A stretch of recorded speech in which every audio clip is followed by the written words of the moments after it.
Yas is Mr. Henderson. Yeah, Yasis, Mr. Young. I noticed that you're not where I'm at. That's right. I'm outside. And that's a bit of a paradox because, as you and most of the students know, I hate Florida. Why would I be outside when it's 90 degrees? And I don't have an answer for you. I've lost my mind. That is what coronavirus has done to me. Well, I mean, you at least look like you have a nice setup back there. You've got like trees and stuff. Yeah, that hammock is where I will be a little bit later Huh, okay. enjoying the day. But for now, we're here We are. because we need to finish Othello. That we do. We never finished it.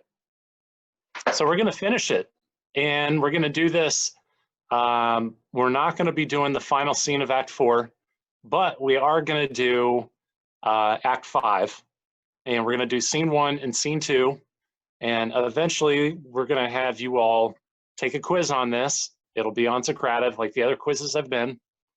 And we'll eventually have you do a paper as well. But we're going to do the text. We're going to do a reading. It's just going to be the two of us. It's going to be a little weird because we don't have all these charismatic readers in the class to read along with us. So it's just going to be us. Yeah, we got like 8 parts for 2 dudes.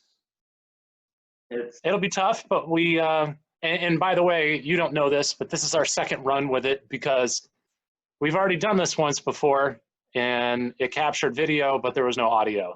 Yeah, So got a little awkward. So this is take 2. Take 2 brought to you by Check and Dr. Check. It's low budget, but so is this streaming.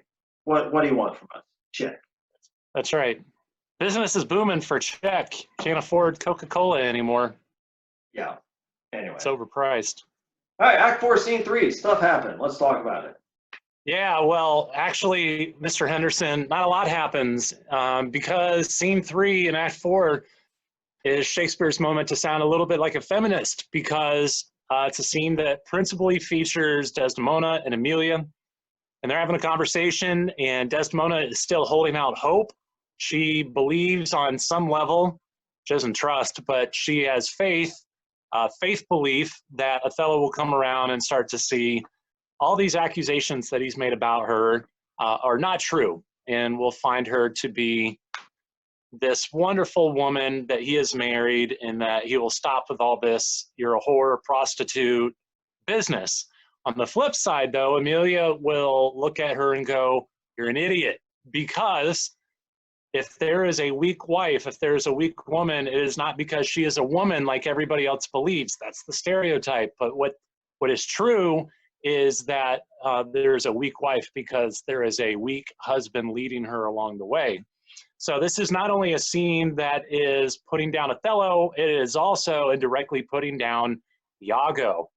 In the way that he looks at his wife, he thinks his wife's a dummy because she's a woman, and what she's saying is that I'm not, it's because you are. So it's a whole scene that's about kind of trashing men and the weaknesses in men and blaming it on men and not women. So Yeah, that is what you were missing in Scene 3. Take that, man. Also, they start going, Willow, Willow, Willow. If you Yeah, ever... Desdemona starts singing. I know you all wanted to hear Desdemona singing, depending on, I guess, the period that you're in and who Desdemona was, but we would have had a little soundtrack, a little singing, a bit ominous, because the song that Desdemona sings is the song that her mom was singing right before she died. And so it's ironically the song that she is singing right before she dies in Act 5. Yeah, so fun times. All right. Act 5, Scene 1. So as we said, we got a lot of characters here. We're going to attempt as best we can to tackle this with just the two of us, as we said. Key thing about this scene is that it is nighttime. It is pitch black, and keep in mind, this is the 1600s, so nobody's got flashlights on their iPhones. I mean, Androids don't even have flashlights in the first place, but, you know, details. It probably would make more sense, now that I think about it, to do this scene just cover up the video and we're just getting audio. It's Right, black. right. Well, okay, so I've got the best I can do set the scene here. I mean, don't mind my window here that's letting light in, but That's eventually what will happen in Act 5, Scene 1 is that the light will come in, but it will come in by the guy who has been controlling the narrative in this whole play, and that would be Iago. Iago's going to bring the light, and he's going to reveal the truth to an extent. Of course, it makes him look very noble, very honest. The guy who he's got his crap together, and it's the only guy that anybody can trust. So leading up, Act 5, Scene 1, we also left off in Act 4, Scene 2. Iago's convinced Rodrigo to go jump Cassio after he leaves Bianca's place. And it's pitch black. We know that Rodrigo is a terrible fighter, probably not very good at it. And Iago's convinced him, hey, we just whack Cassio, you'll have your woman in 24 hours. And as we'll see at the beginning of the act, Iago realizes this, and he's not just going to go, hey, buddy, stand over here and then jump him. So he's actually going to coach him on how to kill Cassio appropriately when he leaves Bianca's. So they're ready to jump Cassio, and they're waiting for him to walk out, and then craziness ensues. So, let's tackle this. Miss Young, you are Iago as always. And you are. I am Hot Rod as always. That's right. And then we got Cassio and other people that we're going to attempt to be. Yeah. All right, here we go. So we start with Iago coaching Rodrigo. Stand behind this bull. Straight will he come. Wear the good rapier bare and put it home. Nothing. Quick. I'll be at thy elbow. It makes us or it mars us. Think on that. And fix most firm thy resolution. Be near at hand. I may miscarry it. Here, at thy hand, be bold and take thy stand. All right, so Iago goes and leaves. He's positioned in a different area.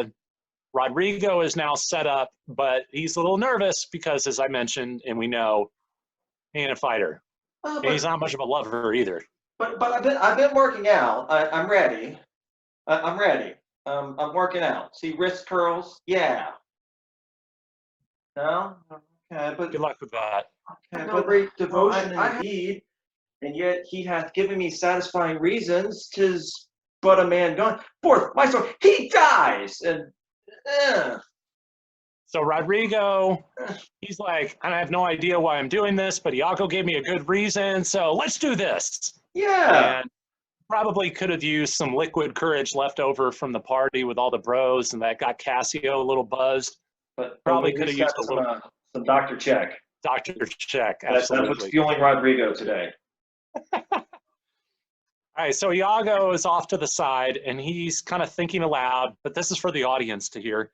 He says, I have rubbed this young quat almost to the sense, and he grows angry. Now, whether he killed Cassio or Cassio him, or each do kill the other, every way makes my gain. He calls me to a restitution large of gold and jewels that I bobbed from him as gifts to Desdemona. It must not be. Cassio do remain yet the daily beauty in his life that makes me ugly. Besides, the more may unfold me to him. There stand I in much peril. No, he must die.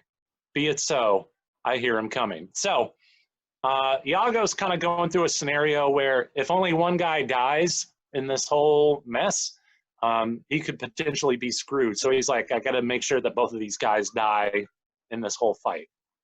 Cassio enters Rodrigo. I know his gait. 'Tis he, villain, thou'st die. Now the prompting in the text says that he is thrusting at Cassio, but he never actually lands a blow.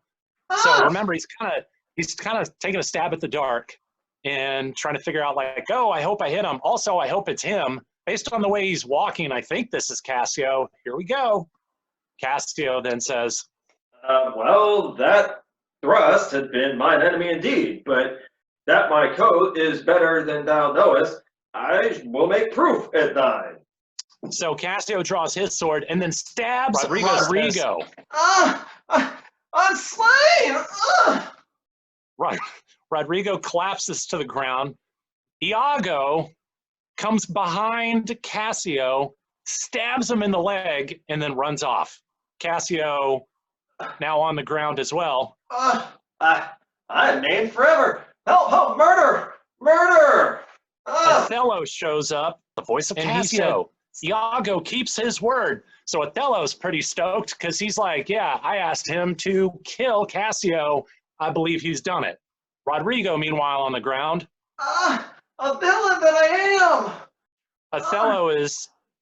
Othello now says it is even so. Cassio says, oh, a help hoe, a light, a surgeon. So Cassio's bleeding out. He's like, I need 911 pronto. Othello, of course, doesn't care about Cassio. He says, tis he, O brave Iago, honest and just, that has such noble sense of thy friend's wrong, thou teachest me. Minion, your dear lies dead, and your unblessed fate highs. Strumpet, I come. Forth of my heart, those charms thine eyes are blotted. Thy bed, lust-stained, shall with lust blood be spotted. So he's jacked because he's like, all right, Cassio's done. I got my wife's lover. He's gone. It's time to go kill my wife. And so Othello leaves the scene, and we have Luda and Gratiano. Luda remembers a messenger from Venice. Gratiano's like a mayor. He's a political guy in Cyprus. Cassio, still on the ground, says, What? No watch, no passage, murder! Murder! Gratiano says, tis some mischance. The voice is very direful. Cassio says, help! Help!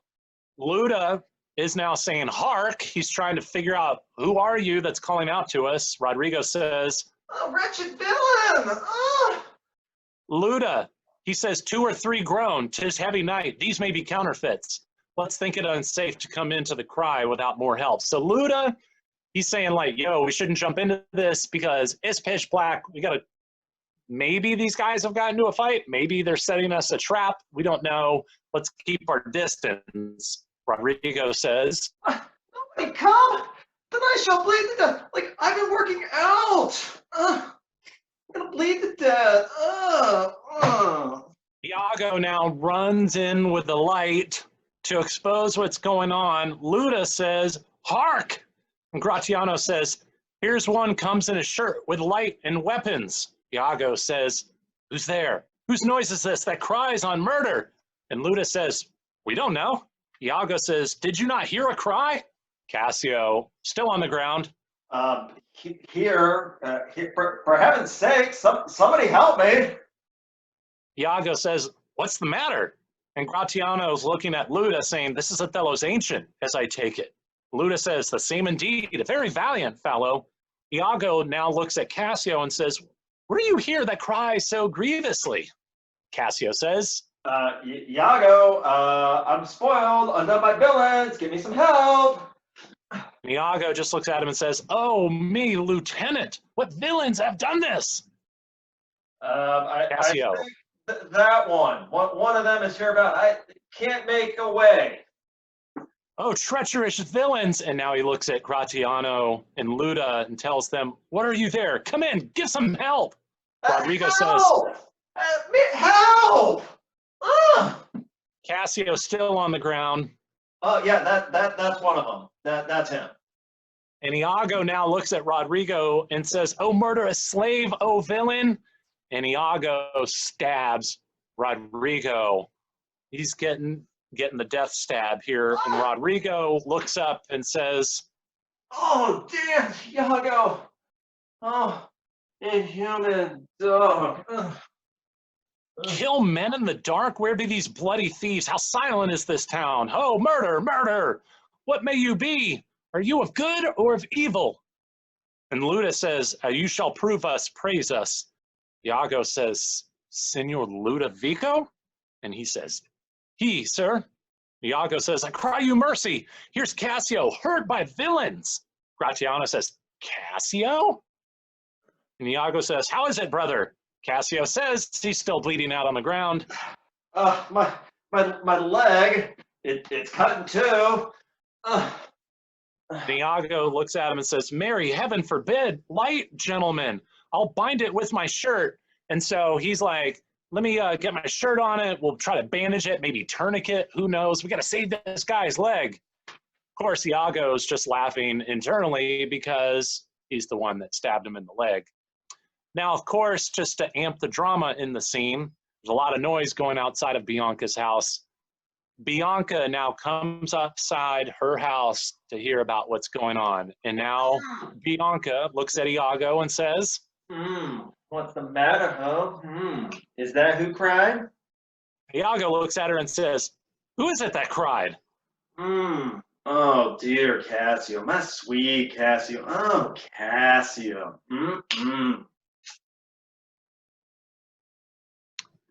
Yeah. Oh, notable strumpet, Cassio. May you suspect who they should be that have thus mingled you? And Cassio looks at him and goes, No. he has no clue. Who would want to kill me? Gratiano says, I am sorry to find you thus. I have been to seek you. And Iago responds, lend me a garter. So, for a chair to bear him easily hence. So basically he's asking for not a gurney, but a chair to pick up Cassio off the ground so that they can start doing some immediate medical attention. Bianca, she's freaking out because her customer slash, well, she wants him to be her husband, says, Oh, alas, he faints. Cassio, Cassio, Cassio. Gentlemen, all, I do suspect this trash to be a party in this injury. Patience a while, good Cassio. That's really funny that he tells Cassio to be patient because he's currently bleeding out on the ground. Come, come, lend me a light. And now he takes the light over to Rodrigo. Know we this face or no? Alas, my friend and my dear countryman, Rodrigo? No.